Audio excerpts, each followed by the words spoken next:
nasional akan kerawanan pangan dan kematian massal dalam skenario pemanasan global yang tidak terkendali. Iklim dan pertanian telah memainkan peran yang saling terkait dalam naik turunnya peradaban bersejarah. Sistem pangan modern kita berdasarkan produksi lingkungan terbuka dan rantai pasokan global rentan terhadap serangkaian pemicu stres abiotik dan biotik yang diperburuk oleh perubahan iklim antropogenik.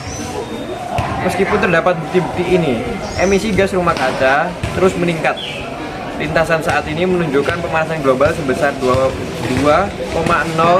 sampai 4,9 derajat Celcius pada tahun 2100. Namun, skenario emisi terburuk dengan pembakaran cepat semua bahan bakar fosil yang tersedia dapat menyebabkan kenaikan sebesar 12 derajat Celcius.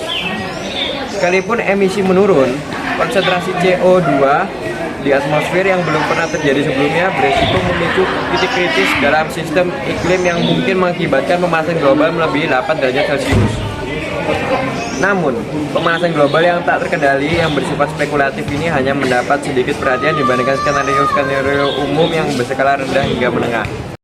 Hasil penelitian kami menunjukkan bahwa dalam skenario pemanasan global yang tidak terkendali ini, produksi dengan global dapat mencapai puncaknya pada awal tahun 2040. Dengan hasil panen bersih yang menurun selama paruh kedua abad ini hingga 25% dari produktivitas saat ini akibat dampak perubahan iklim. Perbaikan teknologi konvensional yang sedang berlangsung dalam hasil panen, pembangunan perubahan bakar fosil yang berkelanjutan akan menyebabkan pertumbuhan populasi, kekayaan dan gaya hidup dengan permintaan tinggi akan terus berlanjut hingga paruh pertama abad ini. Namun kegagalan pertanian yang disebabkan oleh perubahan iklim dan kompetisi perdagangan internasional akan mengakibatkan kerawanan pangan global. Pada akhirnya, setelah periode pertumbuhan yang berkelanjutan hingga tahun 2050, hasil penelitian kami menunjukkan peningkatan resiko kematian massal akibat kerawanan pangan dengan penurunan hingga 32% dari populasi saat ini pada tahun 2100. Emisi antropogenik memicu perubahan iklim dalam skala besar. Simulasi kami menunjukkan penurunan produksi pangan yang cepat pada pertengahan abad ini dan distribusi yang tidak merata yang menyebabkan lebih dari 5 miliar kematian akibat kelaparan pada tahun 2100. Sementara populasi yang paling rentan dan paling tidak berketahanan akan terkena dampaknya yang paling parah. Negara-negara maju juga rentan terhadap ancaman pemanasan global yang tak terkendali. Bencana seperti ini dapat memicu disfungsi sosiokultural, ekonomi dan politik baik lokal maupun internasional serta migrasi skala besar. Resiko yang baik memerlukan pemahaman tentang berbagai skenario perubahan iklim, termasuk skenario terburuk, mengingat potensi dampak bencana dari pemanasan global yang tidak terkendali dan fakta bahwa masyarakat kekurangan waktu untuk merespon jika skenario seperti itu terjadi. Kami menyatakan bahwa terdapat nilai yang signifikan dalam komunitas pemodelan EIV yang memperluas pertimbangannya untuk mempertimbangkan dampak jangka panjang bahkan pemanasan global. Jika probabilitasnya rendah, skenario melakukan hal ini akan meningkat mengambil keputusan, mengurangi kerentanan dan meningkatkan ketahanan.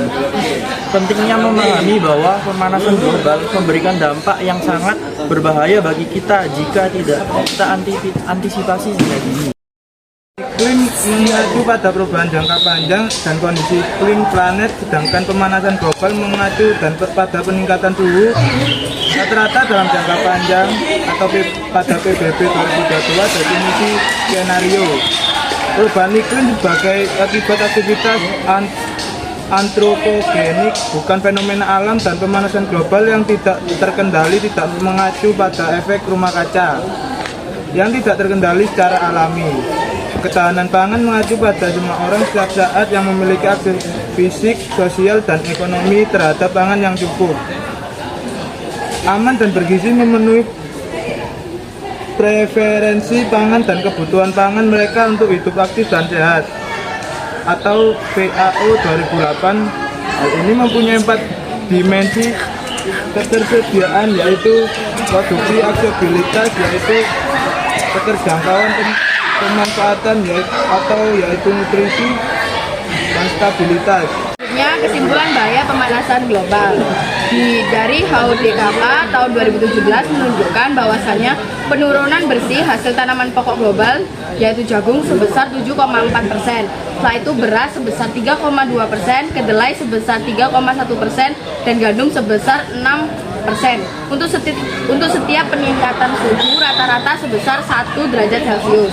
Dalam setiap tahun simulasi, negara-negara memproduksi pangan berdasarkan hasil panen yang terkena dampak skenario pemanasan global yang tak terkendali. Negara-negara kemudian memperdagangkan pangan dalam upaya memenuhi pemerintahan pangan gaya hidup penduduknya. Peringkat kekuatan perdagangan berdasarkan jarak perdagangan dan PDB per kapita. Penentuan urutan pertukaran stok negara di pasar pangan internasional. Kematian karena kelaparan terjadi ketika keseimbangan makanan tidak memenuhi kebutuhan kalori minimum atau MDER yang menyebabkan hilangnya populasi pada tahun-tahun berikutnya. Jadi, jika tren populasi di dunia, industri, polusi, produksi pangan, dan penipisan sumber daya terus tidak berubah, maka batasan pertumbuhan di planet ini akan mencapai dalam waktu 100 tahun ke depan. Akibat yang paling mungkin terjadi adalah penurunan populasi dan kapasitas industri secara tiba-tiba dan tidak terkendali. Setelah itu, kita akan membahas mengenai apa itu pemanasan global. Jadi pemanasan global merupakan proses peningkatan suhu rata-rata permukaan bumi yang terjadi secara bertahap dan berkelanjutan. Nah, apa sih pemicu dari pemanasan global sendiri? Pemicunya itu dapat disebabkan diantaranya yang pertama pembakaran bahan bakar fosil. Apa saja sih dampaknya pada lingkungan? Yang pertama adalah kekeringan, yang kedua adalah perubahan iklim ekstrim, kemudian yang ketiga adalah krisis air bersih.